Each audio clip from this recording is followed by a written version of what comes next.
ప్రజా సంక్షేమ పథకాలను అర్హులైన ప్రజలు సద్వినియోగం చేసుకోవాలని బెల్లంపల్లి ఎమ్మెల్యే గడ్డం వినోద్ తెలిపారు. వేమనపల్లి మండలంలోని దస్నాపూర్ గ్రామంలో శుక్రవారం నిర్వహించిన ప్రజాపాలన కార్యక్రమానికి ఆయన ముఖ్య అతిథిగా హాజరై ప్రజల నుంచి దరఖాస్తులు స్వీకరించిన అనంతరం మాట్లాడారు. కాంగ్రెస్ పార్టీ ప్రభుత్వం ప్రవేశపెట్టిన 6 గ్యారెంటీలు అద్భుతమని ఆయన స్పష్టం చేశారు. ఎంతమంది అయితే అంతమంది మన దస్నాపూర్ గ్రామానికి సంబంధించిన ప్రతి ఒక్కరు మీరు అప్లై చేయండి. మీరంతా అసిస్టెన్స్ ఇస్తున్నారు కదా ప్రతి ఒక్కరు.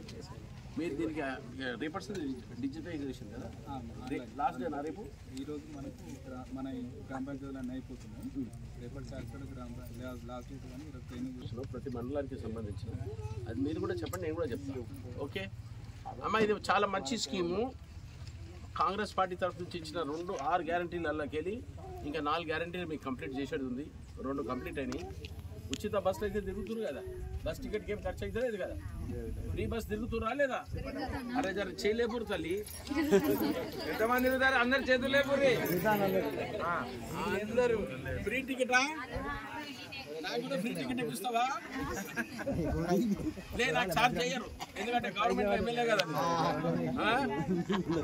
ఇలా సంతు మహారాజ్ తీసుకొచ్చి ఇక్కడ చూపించినందుకు మీ అందరికీ ధన్యవాదాలు చెప్తున్నా. మీరు ఓట్లు ఇచ్చి గెలిపించినందుకు మళ్ళీ ఒకసారి చేతులు జోడించి ధన్యవాదాలు చెప్తూ, మన బెల్లంపల్లికి సంబంధించిన 1,73,000 మందికి అందరికీ మాట ఇచ్చిన, జుమ్మెదారి ఇచ్చిన, మీకు అందరికీ సేవ చేస్తాను. నేను పోయినసారి అయినా 10 ఏళ్ళ సంది ఏడేసిన గొంగడు అట్లున్నట్టు నాకు